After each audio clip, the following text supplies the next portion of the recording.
My name is Marcus, and I'm 29 years old. I live in a creative district in Portland, Oregon. Each morning begins with a warm cup of herbal tea, a quick scan of design blogs, and a calm walk to my studio. I'm a user experience designer at a tech startup, a role many think is all about aesthetics, but it actually involves deep research into user behavior, testing prototypes, and crafting digital solutions that feel intuitive and human-centered. What people don't know is that design has taught me one brutal truth. It's not what you offer, it's how it's received that determines value. And that applies just as painfully to family. The wedding was held in a vineyard, the kind you see on Pinterest boards with soft pink roses and overpriced chandeliers strung between trees like constellations. Nicole, my younger sister, was radiant in her dress. I could admit that. But what cut through the charm was the moment the usher led me past rows of close family, past the groom's colleagues, even past cousins we barely spoke to, all the way to the last chair at the edge of the tent, outside the coverage of the floral canopy, where sun poured down like punishment. There's a moment when you realize a setup is intentional. It's not just forgetfulness or oversight. It's symbolic, strategic. That seat was chosen. It told a story. You're not part of the inner circle. I looked around, searching for my parents. They were seated front and center, laughing at something the groom's father said. Mom didn't even glance my way. My pulse quickened, but I stayed still, folding my hands as if silence could dissolve the humiliation. A soft chuckle broke my trance.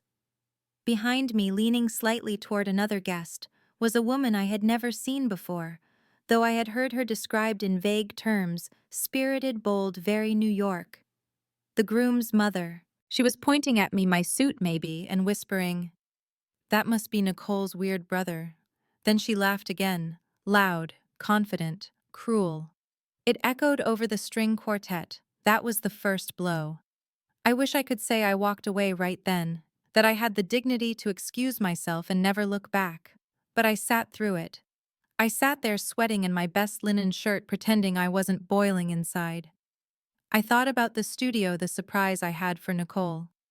A fully funded art space in downtown Portland with 6 months' rent, prepaid tool supplies, and a plaque that read, "For Nicole, a home for your imagination." She always talked about leaving her marketing job to pursue her passion. I wanted to be the one to make it happen. Family, they say, is complicated, but sometimes it's just clear. They show you who matters. And in that moment, Nicole showed me. I was scenery, a seat filler, a plot line to trim. After the vows, I approached her. Not with anger, just presence. "Beautiful ceremony," I said. And I meant it. She smiled a little forced and replied, "I didn't even see where you were sitting."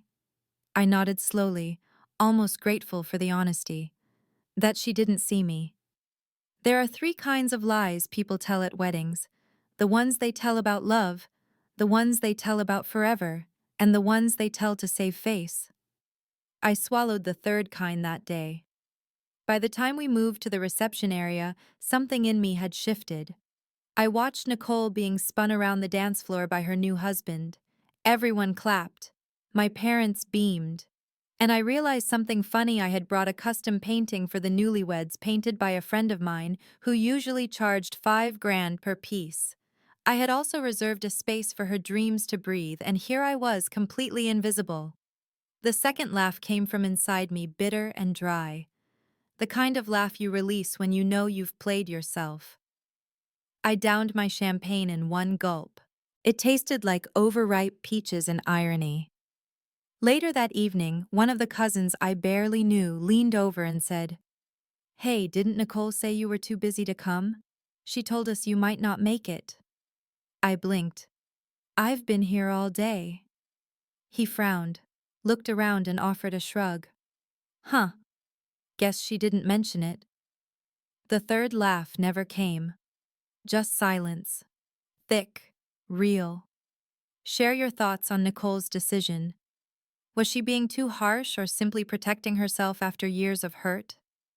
This question encourages readers to reflect and share their views on setting boundaries in family relationships and the importance of self-respect and love. Where are you reading this from? Drop your location and time zone. I'd love to know who I'm connecting with. Thank you for listening to Nicole's story. Don't forget to share your thoughts and follow for more heartfelt and meaningful stories. I sat on the hotel bed that night, shoes off, tie loosened, fingers clenched around the edge of the mattress like I might fall off the world. I hadn't turned on the lights. Just the glow from the hallway slipped under the door, casting long shadows across the carpet, like questions I didn't want to answer. My phone buzzed beside me. A stream of photos from the wedding started coming in. Nicole and the groom dancing, Nicole, and the bridesmaids laughing, Nicole hugging mom. No photo of me. No sign I was even there. I opened the drawer of the nightstand and pulled out the envelope I had kept sealed for over a year. A letter. Written by Nicole back when she was 22, scribbled on a torn-out page from her journal, the ink smudged at the corners from her crying. Marcus, it started. You're the only reason I kept going when everything fell apart. She had just been dumped by her college boyfriend, was failing her classes, and wanted to drop out. I had flown across the country that week, bought her groceries, paid her rent, and stayed until she could stand again. The letter had lived in my wallet for a while like a badge of purpose. Now it felt like a joke. Next to it, leaning against the wall, was the wrapped certificate for the art studio, the surprise gift. I had planned to give it to her at the reception, a key to her dream already paid for, and yet I was the one locked out. I stared at it in the dark and whispered to no one. What the hell am I doing? There's a strange thing about being the reliable one. People start treating your sacrifices like expectations. They don't say thank you anymore. They just sigh in relief when you show up and get annoyed when you don't. I remembered the time I took a red-eye flight to be with Mom when Dad had heart surgery, only for her to tell the neighbors it was Nicole's idea to invite me. Or how Nicole cried when she needed a co-signer on her first apartment lease. And I was the one who stepped up without hesitation, only to be cropped out of her Instagram caption about how much her fiancé believed in her. It's funny how people can edit you out in real life, not just photos. Back in college, Nicole used to call me her guardian ghost, always there when needed, never seen. Maybe that title stuck harder than I realized. I reached for my phone again out of instinct and found myself staring at a text I had drafted but never sent. It simply read, "I'm proud of you. No matter what." I deleted it. I was proud of her resilience, sure. But I wasn't proud of how she treated people who stood by her. That's not growth, that's performance. Then I did something I hadn't done in years. I laughed, out loud, a sharp single bark of disbelief. It startled even me. I thought of all the self-help podcasts I'd listened to about boundaries and healing, how I had nodded along and said, yes, that's for me. And yet here I was, in the dark, licking wounds from a battle I didn't even know I was still fighting. There's a joke I once heard from a stand-up comic that floated into my mind. Families are like software updates. They promise fixes, but crash you harder every time. That hit too close. I got up, turned on the lamp, and peeled back the wrapping from the studio certificate. The parchment shimmered under the light. Beneath the title was my note, "Nicole, you gave me color when my world was gray. This is my way of returning it." It made my throat tighten. I had meant every word. But suddenly, that gift didn't feel generous. It felt enabling, like I had been financing her indifference. Maybe gifts aren't always kind. Sometimes they're just guilt with a bow. I folded the certificate and placed it in my suitcase. I wasn't going to leave it for her anymore. Not because I wanted revenge, but because I finally realized I mattered too. My generosity should never feel like self-erasure. I looked out the hotel window. The vineyard below shimmered in silver moonlight. Somewhere in the distance, laughter still rang out from the after-party. I imagined Nicole dancing carefree. Maybe one day she'd realize I wasn't just a placeholder in her success story. I went to bed that night, not angry, but clear. And clarity, I've learned, is the most underrated form of peace. I checked out of the hotel before sunrise. The receptionist gave me a confused smile, probably because I looked more like someone checking in after a long night than leaving after a celebration. The air outside was crisp, the kind of cold that feels like it's trying to slap you awake.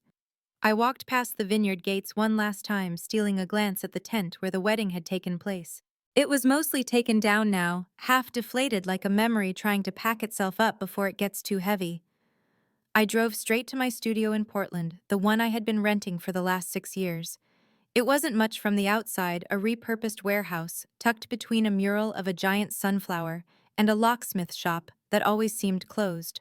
But inside, it was mine.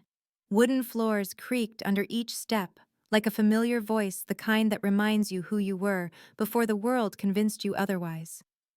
I placed the certificate, Nicole's now rescinded gift, on the main table and just stared at it. It felt heavier than paper should. I made coffee, poured it into the chipped ceramic mug she once gave me back when she still believed in handmade over mass-produced, and stood in the middle of the room. That's when the second blow landed, not from Nicole this time, but from a memory I had tried to bury. 2 years ago, Nicole had told me she felt invisible in the family. Like mom and dad only saw her as the cute one, never the smart one. She cried in this very studio, curled on my worn-out couch, and I told her, "You can't wait for people to see you. You have to build your own damn spotlight." That line made her laugh. It became our thing, the spotlight quote. But now I realize something cruel. She had built her spotlight. She just left me behind in the shadows to do it. There's a moment in every relationship where you realize the love is real, but maybe only on your side. That doesn't make the other person evil. It just makes the relationship unbalanced. Like trying to row a boat while the other person uses their paddle to make waves. I opened my laptop and pulled up the lease agreement for the art studio I had arranged in Nicole's name. With one click, I canceled it. No warning, no explanation, just done. It felt like taking off a soaked raincoat after a storm, not satisfying but necessary. I took another sip of coffee and chuckled bitterly. "Marcus," I muttered to myself, "you just ghosted a wedding gift." "Who does that?" Apparently I did. The sound of my laugh echoed in the studio, hollow but honest. That's when I remembered a story my grandfather used to tell. He said, "In every family there's one person who carries the torch, who keeps the peace, covers the debts, and shows up when no one else will. But the torch gets heavy, and sometimes the person holding it forgets they're allowed to put it down." I guess I'd finally dropped it. Later that day, I went to the gallery that shared a courtyard with my studio. The owner, Jules, waved at me from behind a glass sculpture. She had always liked Nicole. "How was the wedding?" she asked. I paused, then said with a smile, "It was revealing." Jules raised an eyebrow. "That bad?" "Not bad," I replied. "Just educational." She didn't press. That's what I liked about Jules. She read silence like poetry. On my way out, I saw this small notebook on the community table. Someone had written inside, "You don't owe your past self eternal loyalty if it costs your future peace." I took a photo of it. I couldn't have written a better caption for my life if I tried. That night I made dinner for myself, pasta with too much garlic and a side of leftover vulnerability. And as I ate, I thought about Nicole's new mother-in-law. That laugh. That smug curl of her lips. Like she was enjoying a private joke no one else deserved to hear. There's something about a stranger mocking you that stings differently. It's not betrayal, it's erasure. It tells you you're not even worth knowing. And worse, it tells you that the people who should have corrected her didn't. That woman didn't know me. But Nicole did, and she said nothing. Sometimes silence is the loudest betrayal. I didn't plan to go back to the wedding reception. I told myself I was done, really done. But the next morning, as I stared at the sealed gift bag still sitting on the back seat of my car, something inside me itched. The painting. The custom piece by Emery Finn, an artist who rarely took commissions anymore, especially not sentimental ones. It was abstract, layered with violet and charcoal smears that shimmered like memory under shifting light. Titled Unspoken Threads. I had chosen it because it reminded me of Nicole, how she used to see connection in everything, threads. in conversation threads, in old photographs, threads in wounds. That painting was never just a gift. It was a bridge. And like every bridge I'd tried to build for her, it stood unused, collecting dust in a place she'd never walk. But still, I wanted her to know it existed. And more importantly, I wanted her to know she wouldn't have it. So I turned the car around. The reception venue had been cleared, but they were still there. The family, the staff, some of the out-of-towners lingering over mimosas and warm pastries. I pulled into the gravel lot, my tires crackling with intent. I walked in the bag in my hand and looked around. Nicole was by the fire pit, with her new husband laughing again, as if the weekend hadn't left bruises on anyone else. I waited until our mother saw me first. She blinked surprised, then forced a smile. "Oh, Marcus, you're back. Did you forget something?" I nodded once. "Yeah. A mistake." Nicole finally noticed me. Her smile faltered just slightly. "You okay?" she asked. Casual, like I was some barista she vaguely recognized. I reached into the bag and pulled out the wrapped painting. I walked up to the wooden gift table, stood in front of it for a long second, then turned around and walked back to my car. But not before locking eyes with Nicole and saying loud enough for the few guests nearby to hear, "Some gifts were never meant to be accepted." She blinked confused. Her husband looked at her, then at me. What was that? I didn't answer. I didn't need to. Back at my car, I slipped the painting back onto the passenger seat like it was a rescued child. I drove off slower this time, windows cracked open to let the stale wedding air out. There was no music playing, just the rhythmic thump of my tires over old asphalt, and the quiet hum of peace slowly filling the space where guilt used to live. That afternoon, I brought the painting back to my studio and hung it in the main space, right where clients would see it, right where Nicole would have worked if things had gone differently.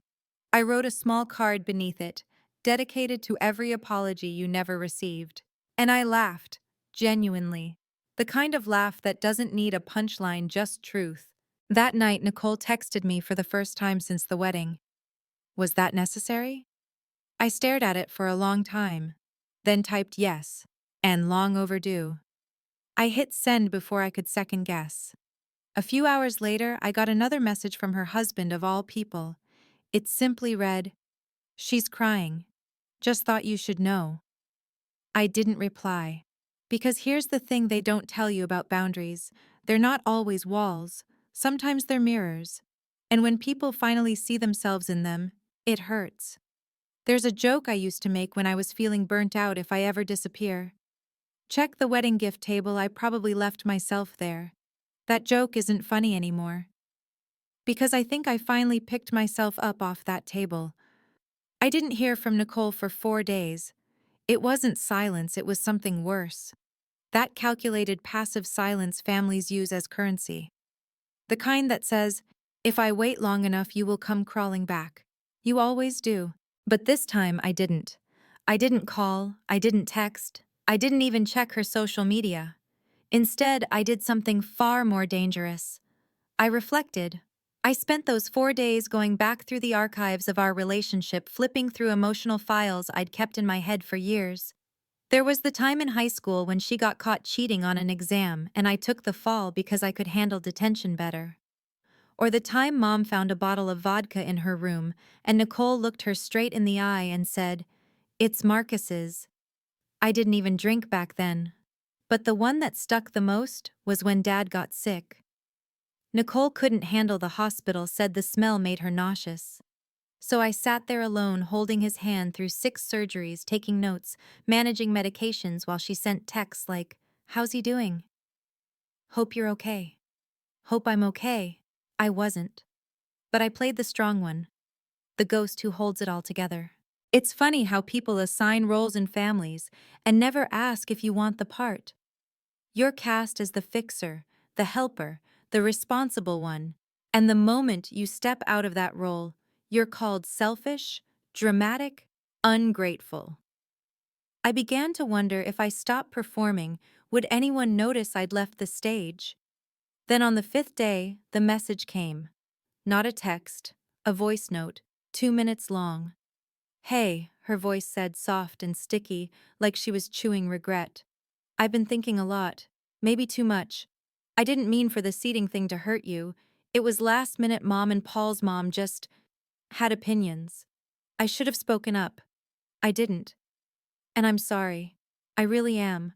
I never wanted you to feel like you weren't wanted. I was just trying to keep the peace. I listened twice. Not because I needed to hear the words, but because I was trying to figure out why they didn't move me. Then it hit me. The apology wasn't really for me, it was for her conscience. A peace offering carved from convenience, not conviction. I didn't respond right away. I went for a walk instead.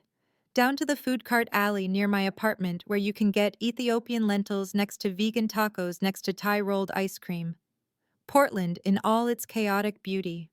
A man was playing the saxophone on the corner, and I sat on a bench eating mango sticky rice while listening to him pour heartbreak into brass. He didn't know I existed, and yet in that moment he comforted me more than my family ever had. When I got home, I finally replied, I hear you. But I need more than words. I need you to ask yourself why this keeps happening. And if you ever want to have that conversation, I'm open to it. But only if it's real. I stared at the screen thumb hovering over the send button. Then I added one more line. And next time someone laughs at me behind my back, don't be the one standing next to them. I pressed send. No emoji, no soft ending. Just truth, straight up. There's a line from a stand-up routine I love that came to mind. Family will stab you in the back, then ask why you're bleeding on the carpet. That line used to make me laugh. Now it just makes me quiet. The next morning I received a Venmo notification. Nicole had sent back $800 with a note for the painting. I don't deserve it. She was right. I refunded the money with no note. Because sometimes dignity is silent. Sometimes love isn't saying I forgive you, it's saying I release you. That night I lit a candle in my studio. Not for her. For me. A quiet ritual, no incense or chanting, just stillness. I stood in the glow and whispered, I matter too. And for the first time in years, I believed it. The following week blurred by like a watercolor left in the rain. I worked. I answered emails. I ate takeout noodles while half watching documentaries I didn't care about. But underneath it all was a quiet humming shift, like a wire had finally snapped in a system that had been malfunctioning for years. On Thursday afternoon, I got a call from my mother. Marcus, she said, using the tone reserved for family emergencies and subtle manipulations, I think you owe your sister a little grace. It was her wedding. Things were chaotic. She's trying to make it right. I nearly laughed. She's trying to make herself feel better. That's not the same. Silence. Then she continued. You know how Nicole is. Sensitive. She didn't mean any harm. There it was. The excuse that had been used since we were kids. Nicole breaks something. She's just sensitive. Nicole lies. She's overwhelmed. Nicole embarrasses someone publicly. She's expressing herself.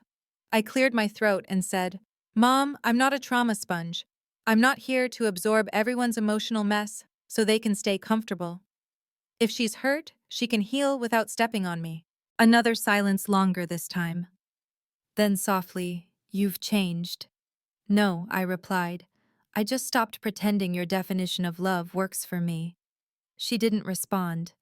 Eventually, she hung up with a clipped, take care of yourself, which we both knew meant you're making things difficult again. After the call, I stood in my kitchen staring at the basil plant on the windowsill. It was wilting dry at the roots.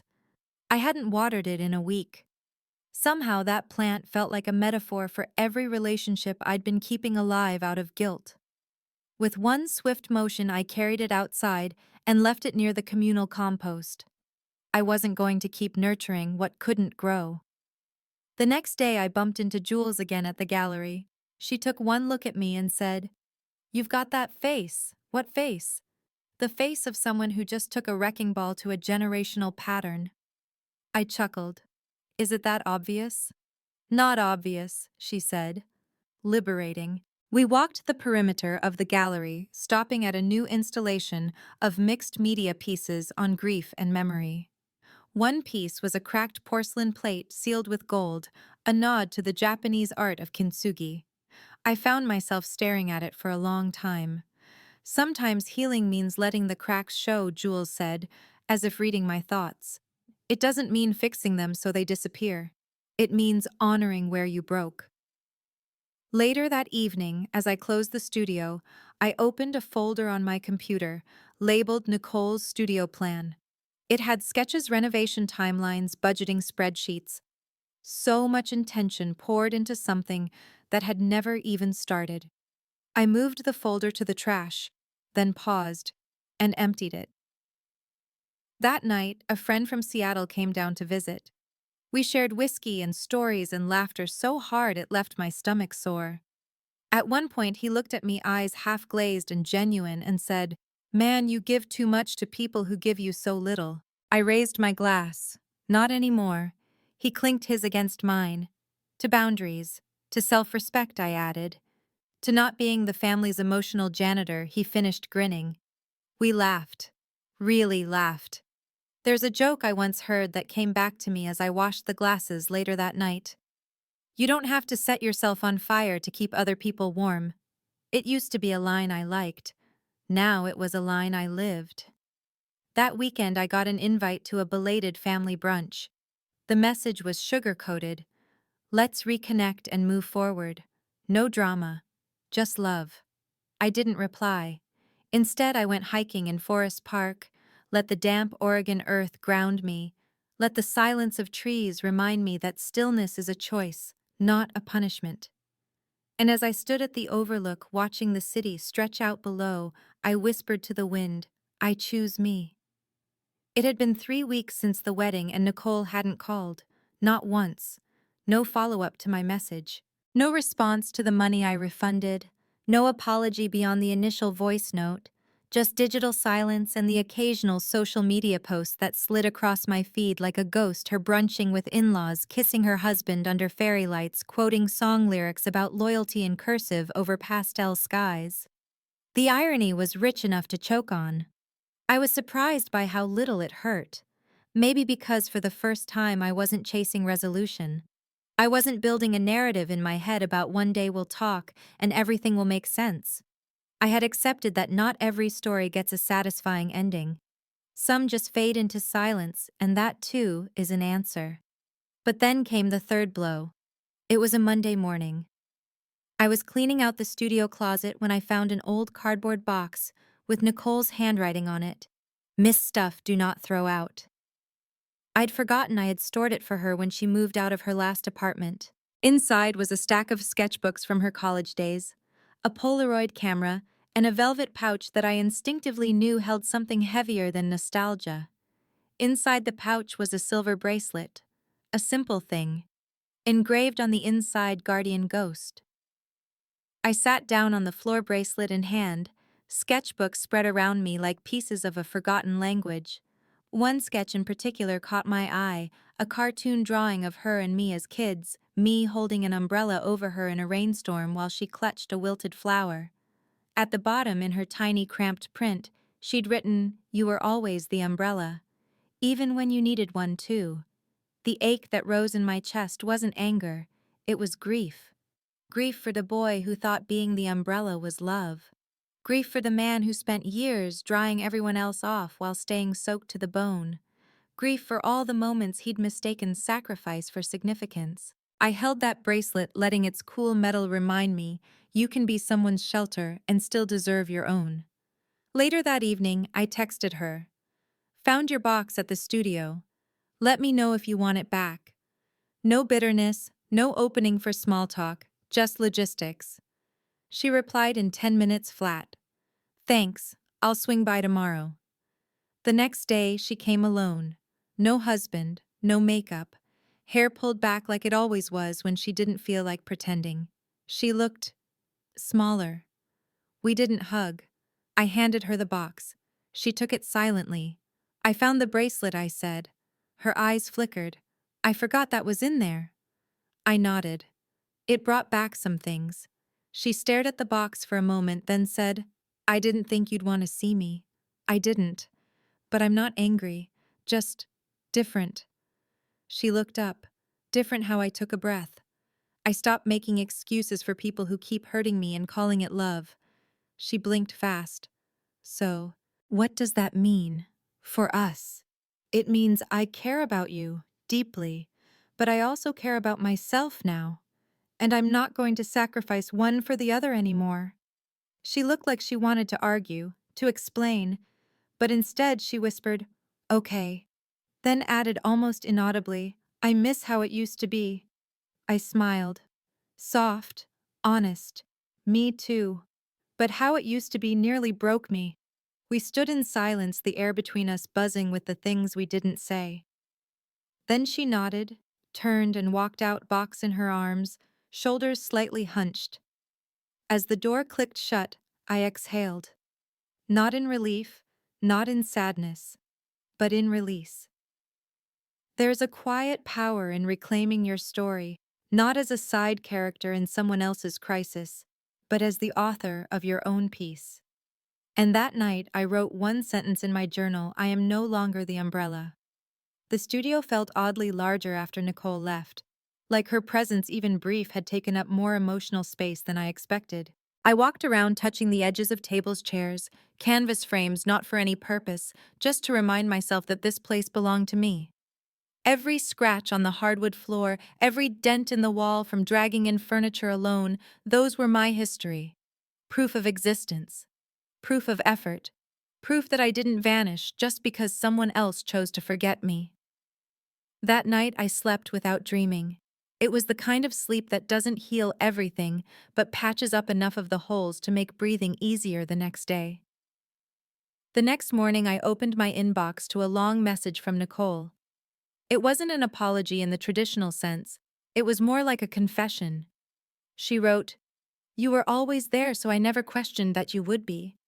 I didn't realize how much I expected you to orbit around me. I see it now. I don't want to be that kind of person." It went on. She talked about the wedding, the pressure from her in-laws, her own internal panic about balancing new and old identities. And she admitted something she had never said before: "I knew exactly where you were sitting. I saw you. And I didn't come over because I didn't want to deal with how much I'd already failed you." That line knocked the wind out of me. Not because it was cruel, because it was true. Avoidance masquerading as grace. Silence painted as diplomacy. Families are good at rewriting the script while the bleeding party stands there watching the edits in real time. I didn't reply. Instead, I forwarded the email to my therapist and took the day off. Self-care, after all, is not just spa days and chamomile tea. It's knowing when to stop cleaning up the mess someone else made in your soul. Around 3 p.m., I got a call from Emery Finn, the artist who had made the wedding painting. "Hey Marcus," he said, "just checking in. That piece I did, Unspoken Threads, did it work out?" I hesitated. "Funny you should ask," he chuckled. "Why did they hate it? No, they never received it." There was a pause, then a low laugh. "Art's funny that way. It always ends up where it belongs." After we hung up, I looked at the painting again. It hung behind my desk now. Customers saw it as soon as they walked in. Sometimes they stared for long minutes, like it whispered something only they could hear. One woman had even asked to buy it. I told her no. It wasn't for sale.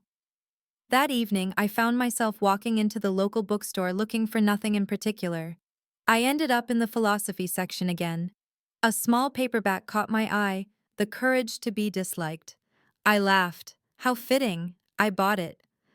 On the walk home, I stopped by a food truck and ordered birria tacos, the kind that drip everywhere and dare you not to care. I sat on a bench by the river, the book beside me, watching the water carry away whatever the wind couldn't hold. Two teenagers walked by arguing about something ridiculous. One of them shouted, "Well, you're not even invited to my wedding," and the other yelled, "Good, I hope it rains." I burst out laughing. It wasn't the joke that got me, it was the freedom in it. The raw, unfiltered honesty. No politeness, no sugarcoating. Just truth in its most awkward, glorious form. And in that moment, I realized the only reason I was ever invisible in my family was because I kept cloaking myself in usefulness, hoping it would be mistaken for love. But I'm not an umbrella. I'm not a therapist, a second parent, or a backup groom. I'm Marcus, and that is finally enough. That night I lit a candle again. No ceremony, no music, just the soft crackle of a wooden wick. I sat on the floor with a pen in hand and started writing a new letter. Not to Nicole, not to my mother, to myself. I started it with this: I forgive you for thinking you had to earn your place in your own family. Then I wrote until the candle burned out. I didn't expect to hear from her again. And for a while, I didn't. 2 weeks passed. The weather shifted, and with it my rhythm. I started biking to the studio again, took longer routes, watched the leaves crisp at the edges as Portland tipped into its quiet golden months. I even started attending a local figure drawing class every Tuesday evening, not because I wanted to improve my technique, but because I wanted to be around people who expressed what they felt, rather than hiding it under layers of guilt and tradition. Then one morning my phone buzzed. It was a voice message from Nicole. I saw your painting. That was all it said. Just 5 words. I stared at the screen waiting for something else to come through. It didn't. I checked the studio camera archives. Sure enough, there she was, the day before, standing just inside the entrance. Alone. She had walked in, stood in front of unspoken threads for 10 straight minutes, and then walked out. No message, no knock, no attempt to engage. I replayed her voice note a few times. The way she said it, it wasn't casual. It wasn't bitter either. It was something in between awe and ache. A recognition, maybe. I didn't reply. Not because I was punishing her, because it didn't require a reply. She saw the painting. She stood still. She felt something. And then she left. That was enough. That weekend, I invited a few friends over to the studio for a little gathering. Just wine, snacks, ambient music, and laughter. There's a kind of joy that exists only in safe company, where nothing needs to be earned or defended. Where you can just be. One of them asked about the painting. I said, it was meant to be a gift for someone I loved who didn't know how to love me back. He nodded. Still beautiful, though. Yes, I said. Because it's mine now. That night, I told a story I hadn't told in years about the time Nicole and I built a treehouse together when we were kids. We were 10 and 12. No tools, just stolen planks and absolute belief. It collapsed within hours, but for those few moments, we had built something that felt like it could carry us above the world. Everyone laughed when I said I cried after it fell. Of course you did, someone said. You probably thought you could fix it with duct tape and optimism. I smiled. That was the old me. There's a moment in every healing story where the wound stops being a story and becomes a scar. Not because it's forgotten, but because it's no longer open. No longer begging for attention. Just a quiet map of what you've survived. The next day, I went back to the river with my notebook. The letter I had written to myself had grown into a small journal of affirmations, truths, and tiny victories. You don't need to be chosen to be valuable. Distance is sometimes the kindest gift. Let people misunderstand you. It's not your job to correct every version of yourself they've created. I flipped to a blank page, then wrote, "She saw the painting. That's enough." As I closed the journal, a breeze stirred the pages, and for a second, it felt like the river itself was nodding in approval. I whispered aloud, just to feel it leave my lips. I forgive her. But I'm not going back. And just like that, the past unclenched. Sometimes healing doesn't look like reconciliation. Sometimes it looks like space, like silence, like a life rebuilt without apologies owed or explanations demanded. I stood up, tucked the journal under my arm, and walked away from the water. Not toward a new beginning, but toward my beginning. Fall deepened. The trees outside my studio turned a brilliant gold, then a quiet rust, then shed everything entirely bare and unapologetic. It felt like nature was mirroring my own season of release, reminding me that shedding doesn't mean dying. It means making space. I hadn't spoken to Nicole again, but I thought of her. Not with bitterness, just with clarity. There were still moments, quiet ones, where I'd pass a bakery and remember how she used to beg me to teach her how to make my almond croissants. Or I'd hear an old song we danced to as kids and feel that pang. Nostalgia is cruel that way. It doesn't ask for permission. It just walks in and sits beside you. But it doesn't break me anymore. One crisp Sunday morning, I received a wedding announcement in the mail. Not from Nicole, from a cousin. Tucked inside the envelope was a handwritten note that read, "Hope you'll come." Nicole said she understood if you chose not to attend, but I wanted to ask anyway. I smiled. That was new. Acknowledgement of space, respect for choice. It wasn't a grand apology. It wasn't a dramatic invitation. It was just an open door, and that I realized was enough for now. I didn't go to the wedding, but I sent a card. Inside, I wrote, "Wishing you a love that includes the dignity of distance when needed and the grace of presence when it matters." I signed it, not with sarcasm, not with bitterness, just Marcus. Later that evening, I stopped by the community garden near my studio. A woman I barely knew offered me a spare bulb from her flower plot. "It's called a resurrection lily," she said. "Blooms when you least expect it, even when you think it's done." I planted it in a pot beside my studio window. Maybe it'll grow. Maybe it won't. But that's not the point. The point is I'm no longer pouring my water into someone else's desert. I walked back inside, lit the final candle from the set Nicole once gave me years ago. Back when we still traded gifts without layers of meaning. As the flame danced, I stood in front of unspoken threads, not as a grieving brother, not as a disappointed son, but as a man who finally understood the weight of his own presence. I touched the edge of the frame and whispered, not to her, not to the past, but to myself. "You stayed. You chose you. You're free." And in that stillness, something sacred happened. I didn't need her to understand anymore, because I understood. I closed the studio for the night and stepped out into the cool Portland air. No destination, no urgency. Just a quiet walk under the city lights carrying nothing but peace. Families don't always break. Sometimes they just bend in ways that make returning impossible. But that's okay. Some journeys are meant to lead us away, not back. As I walked down the street, a stranger bumped into me and apologized. I laughed and said, "It's all right." And I meant it. For them, for Nicole, for myself. There's a joke I once heard that stayed with me. Closure isn't something you get from other people. It's something you build while standing in the ruins. I built mine, brick by brick, word by word, silence by silence, and in the end, all that remained was truth.